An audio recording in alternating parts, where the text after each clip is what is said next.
Âme et esprit, que dit la Bible? Introduction.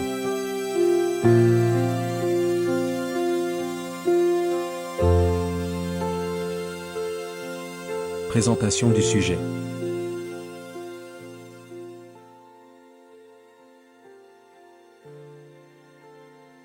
Bonjour à tous et bienvenue dans cette exploration profonde de ce que la Bible dit sur l'âme et l'esprit.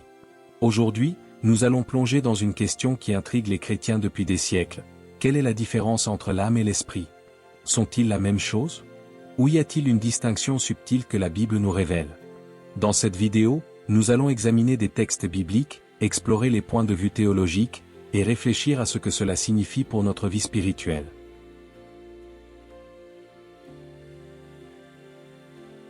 Pourquoi ce sujet est important? Comprendre l'âme et l'esprit, c'est comprendre qui nous sommes en tant qu'êtres créés par Dieu. Cela touche à notre identité, à notre relation avec Dieu, et même à notre destinée éternelle. Que vous soyez un chrétien de longue date ou simplement curieux, cette vidéo vous donnera des clés pour approfondir votre foi et votre compréhension des Écritures.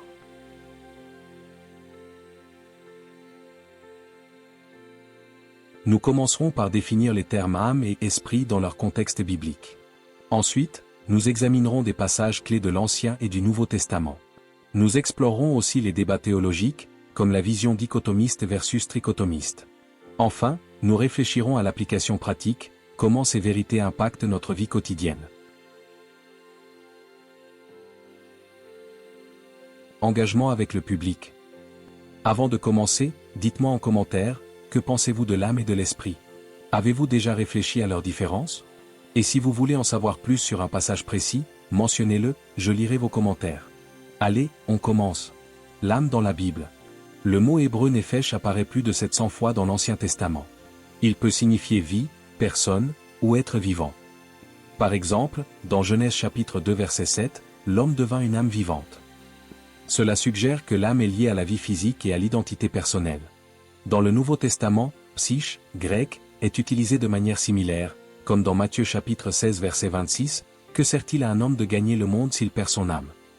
Exemple pratique, quand vous ressentez des émotions fortes, comme la joie ou la tristesse, c'est votre âme qui s'exprime.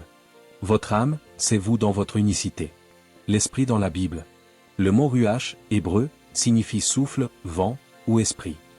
Dans Genèse chapitre 1 verset 2, l'Esprit de Dieu plane sur les eaux. Dans le Nouveau Testament, pneuma, grec, désigne souvent la dimension divine, comme dans Jean chapitre 4 verset 24, Dieu est esprit. L'esprit humain, c'est ce qui nous connecte à Dieu, ce qui nous permet de prier, d'adorer, et de recevoir des révélations. Anecdote, pensez à un moment où vous avez ressenti une paix inexplicable en priant. C'est peut-être votre esprit qui communiquait avec Dieu. Partie 2, analyse des textes bibliques clés. Ancien Testament. Genèse chapitre 2 verset 7. L'homme devient une âme vivante grâce au souffle, ruach, de Dieu.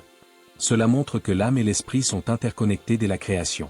Psaume chapitre 42 verset 1 à 2. Mon âme soupire après toi, ô Dieu. Ici, l'âme exprime un désir spirituel, mais est-ce l'âme ou l'esprit qui aspire à Dieu?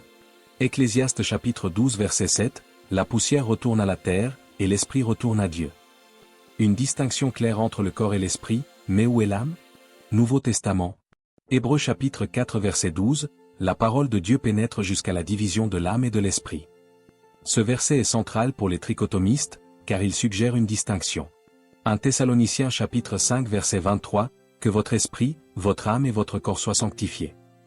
Un autre texte clé pour la vision trichotomiste. 1 Corinthiens chapitre 2 verset 11 à 14, l'esprit de l'homme connaît ses pensées, mais l'esprit de Dieu révèle les choses spirituelles. Cela montre l'esprit comme le siège de la communion divine.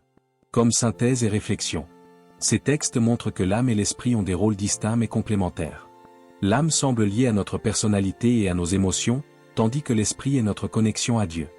Mais la Bible n'est pas toujours explicite, ce qui mène à des débats théologiques. Partie 3, débat théologique. Dichotomie vs trichotomie. Dichotomie, l'humain est corps et âme et esprit, les deux termes étant souvent synonymes. Soutenu par des théologiens comme Augustin et Calvin.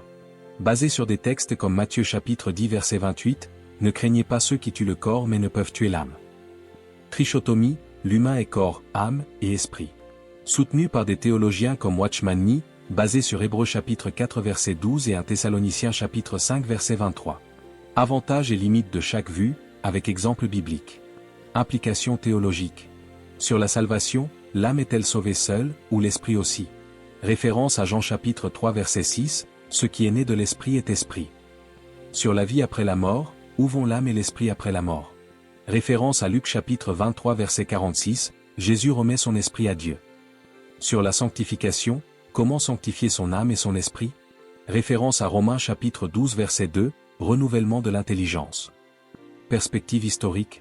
Comment les pères de l'Église, Augustin, Origène, et les réformateurs, Luther, Calvin, ont abordé cette question. Brève mention des influences grecques, Platon, sur la théologie chrétienne. Partie 4, application pratique et conclusion. Comment cela impacte notre vie? Dans la prière, utilisez votre esprit pour chercher la présence de Dieu et laissez votre âme exprimer vos émotions à Dieu. Dans les décisions, votre âme peut être influencée par des désirs terrestres, mais votre esprit, renouvelé par Dieu, vous guide vers la volonté divine. Dans les épreuves, quand votre âme est troublée, votre esprit